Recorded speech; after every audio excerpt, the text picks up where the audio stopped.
niki kula niat tarbiyah teng santri-santri.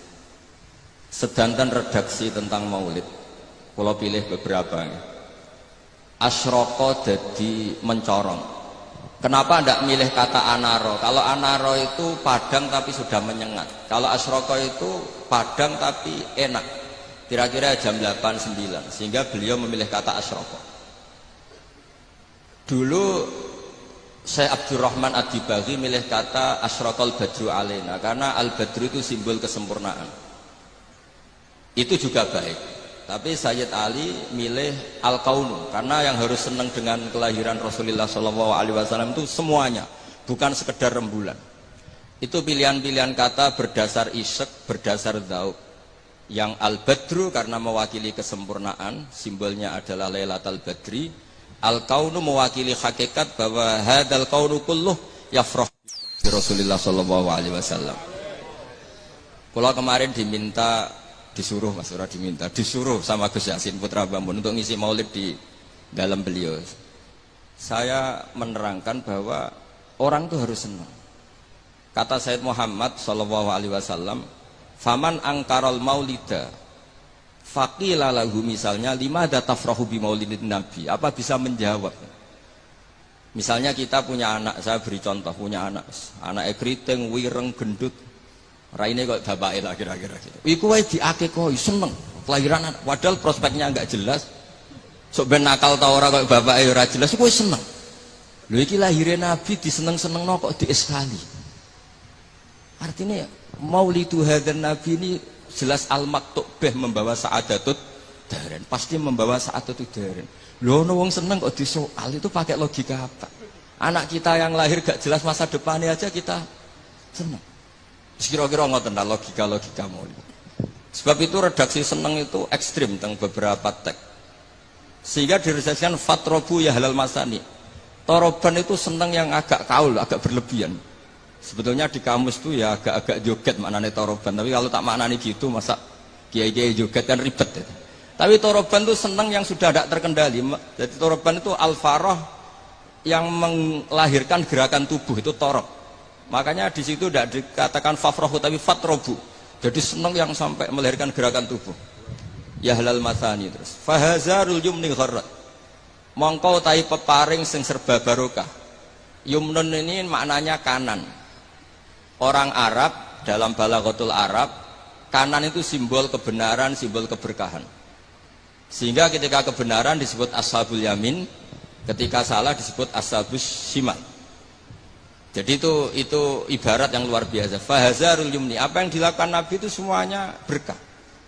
Termasuk ketika Nabi milih amal yang mafdul, yang tidak afdol. Misalnya semua orang itu tawaf itu musyatan, semuanya berjalan. Teorinya al-ajru bi qadri ta'ab. Tapi Nabi itu enggak. Nabi justru tawafa raqiban. Nabi tawaf itu secara berkendara. Dan itu menjadi berkah bagi kita. Karena yang tawaf pakai kursi roda karena uzur itu menjadi punya referensi karena Nabi tawaf raqiban. Andai kan Nabi saat itu ikut masyian, maka kita bingung cari referensi bagaimana ketika kita tawaf harus berkendara. Sehingga Nabi pilihannya mafdul saja menjadi fadil, fadil menjadi afdal. Semuanya berkah.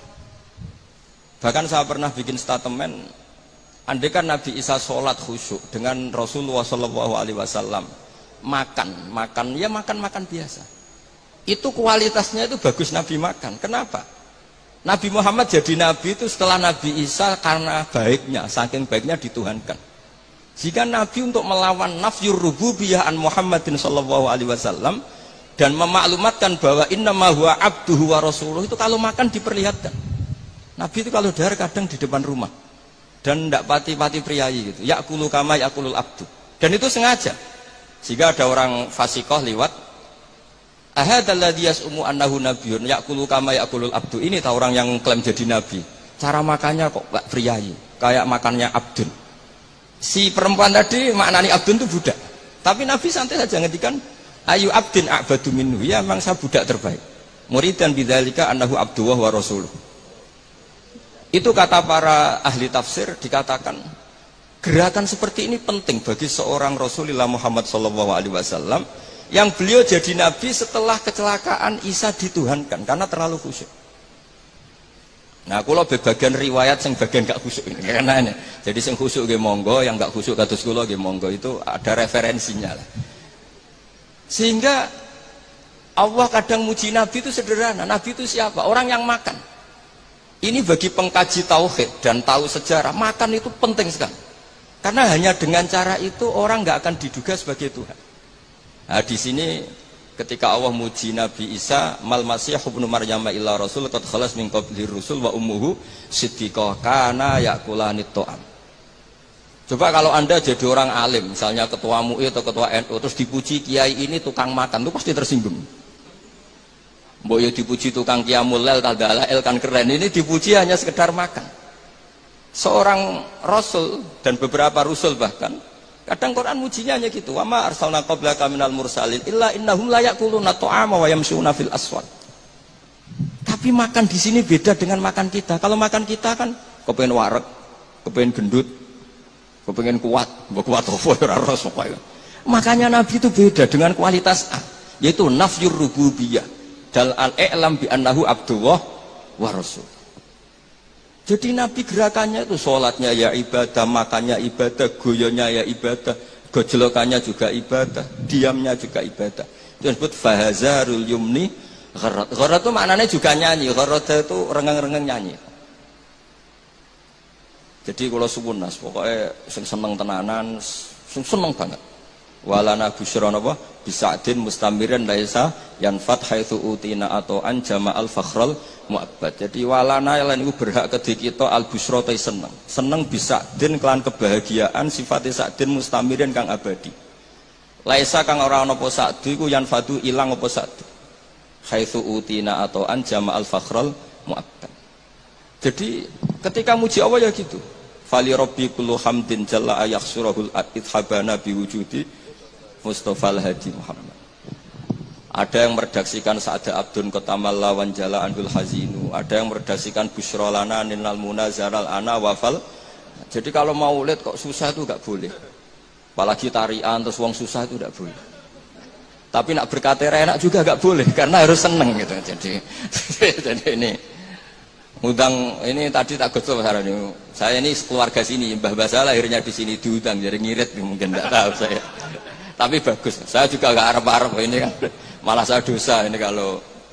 Tapi saya ini cerita, yang penting itu seneng. Seneng ini penting. Saya sering didhawuhi bapak saya ini teman akrabnya ya keluarga sini ya teman akrabnya bapaknya Mas Arwani. Bapak kula nu nak ana wong ngaji nangis itu ngritik. Kata beliau itu, suwang ning omah utange akeh mipir BKB digadekno pas ngaji ditangis pisan jare gitu. Ngaji kudu seneng kata beliau. Teori beliau itu sederhana. Orang sampai maksiat itu karena cari kesenangan. Sehingga kalau taat itu tidak pengganti kesenangan maksiat, maka akan taatnya akan tertandingi dan terkalahkan. Itu teori maksudnya sampai anu te monggo ora ya kok bangetan maksudnya. Sehingga orang ibadah itu harus senang. Itu coba nazuman yang sering dinasihkan Habib Syah itu. Laula kaya zinatal wujudi ma toba aisi wala wujudi wala taron namtu fi sholati. Andaikan tidak dengan ajaranmu ya Rasulullah, kita matobais hidup kita itu tidak nyaman dan eksistensi kita juga agak jelas. Coba andaikan tanpa Rasulullah Shallallahu Alaihi Wasallam, kita minum mengatakan ini segar, habis makan bilang ini wareg, ini sate enak. Itu al kuffar yaquluna dzalik, wal munafiq wal fusaq yaquluna dzalik. Bedanya apa nih Pak? Tapi barokahnya tarbiyati Rasulullah Shallallahu Alaihi Wasallam, naqulu linataqawwa alal ibadah, wa nashrab linataqawwa alal ibadah. Beda sekali. Makanya Imam Ghazali kalau ngeritik itu, kalau kamu bangga bikuatil jima, kata Imam Ghazali kalau cerita ayam lebih kuat ketimbang Anda. 1 detik, 2 detik sudah berani lagi kan. Kalau Anda bangga dengan aksratul akli, al jamus aqwa minka. Kalau bangga dengan kekuatan fisik, banteng lebih kuat di bangku. Terus cerita-cerita afdolul basar, afdoliyatul basar adalah ibadahnya. Sehingga Nabi ngendikan ya sudah. Nikmatnya orang mukmin itu apa? Qiyamul lail. Syarafu apa? Istighra'uhu anin nas. Nah ini tarbiyah-tarbiyah menjadi kita bahagia. Jadi ini harus dilatih. Wala taron namtu fi sholati. Bahasanya itu lan ora rengeng-rengeng ingsun fi sholati. Jadi sebenarnya kalau sholat itu ya disunatkan agak-agak nyanyi gitu. Tapi jangan nyanyi kayak Habib Ahmad nanti. Nanti kalau nyanyi gitu ya batal sholatnya karena ya terus rebangan. Tapi harus ada taronumnya, harus ada nyamannya, menikmati. Saya tuh kalau sujud itu tak nikmati. Karena ketika nanti saya ketemu Allah Ta'ala, kenangan terbaik saya karena di bumi pernah sujud. Jadi sebenarnya nak disuting kabeh, mangan molo-molo ngombe rokok anu kira-kira ya rada isen lah gitu. Tapi kalau pas syutingan pas sujud kan keren. Apa mana misalnya DPR syutingan terus turu diding-diding kan gak keren itu. Jadi artinya ini katanya Habib saya wala taron 6 tu fi sholati wala ruku'i wala sujudi. Jadi intinya harus senang. Mukulan kalau seneng yo latihan Mas Arwani. Asline ketok ya seneng Mas Arwani wong gajine luwih akeh, tapi kula tetep luwih seneng. Jadi kalau suwun lah, sing kiai-kiai desa kabeh kudu seneng. Suwe-suwe seneng. Sehingga gak jadi presiden buruk orang soleh iku ndadekno trauma, susah. Haram kok susah. Nah di sini kualitas qauluhu ta'ala ala inna auliya Allahi la khaufun 'alaihim wa lahum yahzan. Karena seneng ini penting. Untuk jadi wali itu harus seneng. Jadi ini jelas ya, niki nampun kata-kata mari bingung kula piyambak nggih ora pati wani matur teng ngarepe Habib Ahmad niki. Lah dikongkon tadi ya nurut mawon ngoten mawon. Assalamualaikum warahmatullahi wabarakatuh.